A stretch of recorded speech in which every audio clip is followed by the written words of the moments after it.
Hello again. Okay, so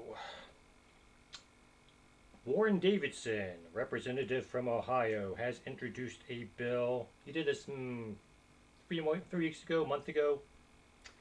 The Trump Derangement Syndrome (TDS) Research Act of 2025.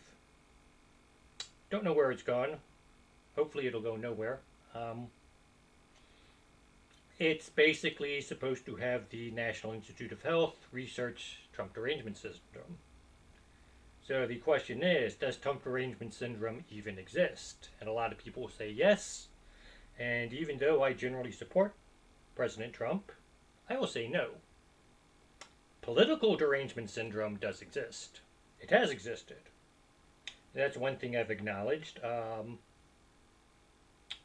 I try to read news from both sides, and if you read the right-wing press, you will find as much anti-Biden, anti-Obama, anti-Pelosi, whatever syndrome going on.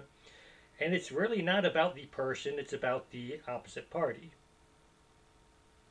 So TDS does not exist, PDS does. Political derangement syndrome. There will always be people who rage against the other side. So, should we be researching this? And my answer to that is no and yes and no. So first off, no. Trump derangement syndrome isn't a thing. Political derangement syndrome is. It's just something that's going to affect. It's going to happen. The people researching it, especially under the name given to it now, are going to be biased too, and so it's going to come out wrong.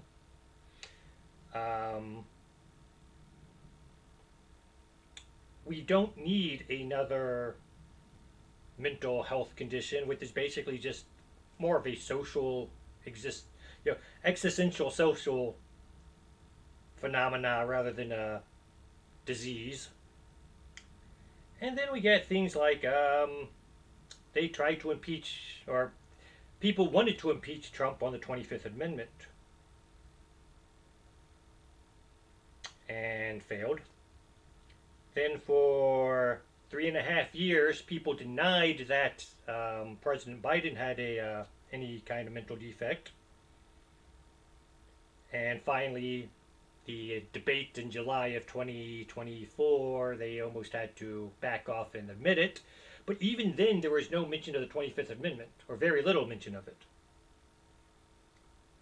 And so, yes, if we start studying this, then people are going to weaponize it. And it's always going to be, they disagree with me, which is what a lot of this is. A lot of the people going off on wild tangents about the political opposition is they disagree with me.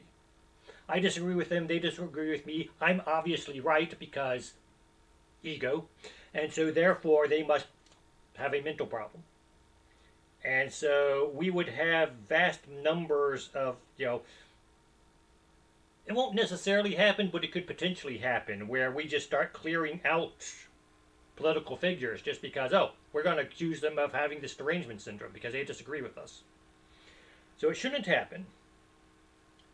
Then I turn around and say, yes, it should, because. So what causes it? Why is it called Trump derangement syndrome? When obviously it's been going on long before Trump took office. Both sides were doing it. And my answer there is media bias. It looks like it's bigger, more anti-Trump than it is anti-other politicians because the media allows it to be. Networks actually have programs dedicated to letting people trash Trump. That's all the View is really. They have their token conservative on there, so it looks balanced, but it's not really. Their token conservative usually is just a less liberal. And so Trump Trump derangement syndrome is just a subset of political derangement syndrome. It stands out more because we see it more often because the media lets it see it more often. Back in the 90s, we had conservative talk radio started becoming big.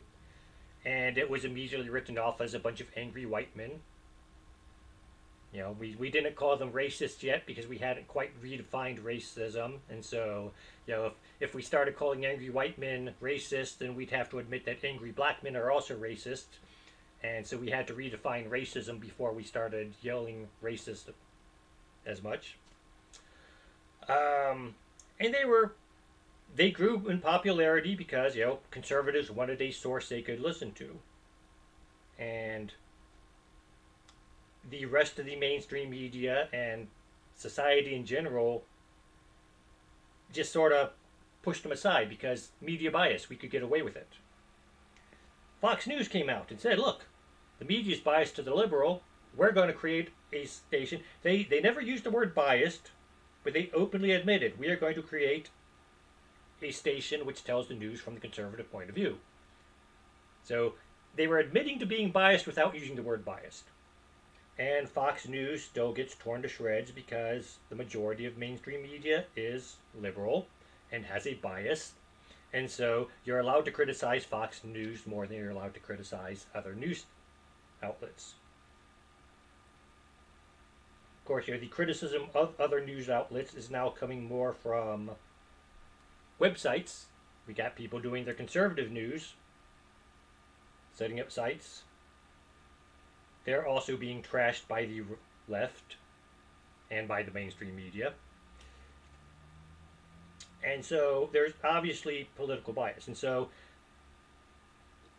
studying political derangement syndrome, first off, recognizing it's not just Trump derangement syndrome, it's political derangement syndrome, studying it, realizing why it appears to be more anti-conservative than anti-Democrat, we will eventually prove that there is a media bias, because that's the only explanation that makes sense. Both sides are doing it, just one side's being heard more because mainstream media is biased in that direction. And then I turned around and said no again, because is this something that the National Institute of Health should be studying? As I've said already, people will weaponize it once it becomes officially recognized. And we don't need to spend money. I just described the whole thing in less than 10 minutes. All you got to do, you can do your own research. First off, you got to admit that you yourself are biased. You've got to stop judging other people, or judge yourself by the same standards you judge other people with. Don't justify your own actions. Because, I'm biased. I admit it. And once you do that, and once you start looking at it, and once you start reading other sources, you'll see, yes, there's political bias on both sides. And then you'll also realize one of them is more obvious because they get more coverage. They just get more freedom to act. So that's it. So that's, TDS does not exist, or it is a subset of PDS. Trump derangement syndrome is just a subset of political derangement syndrome. It exists. All you have to do is open your eyes and look for it. You'll see it exists. Both political derangement syndrome and Trump derangement syndrome. The way to fight it is simply enough: take the bias out of media. There you go. Didn't need to spend $10,000, didn't need a research grant for all this. Just common sense tells you that.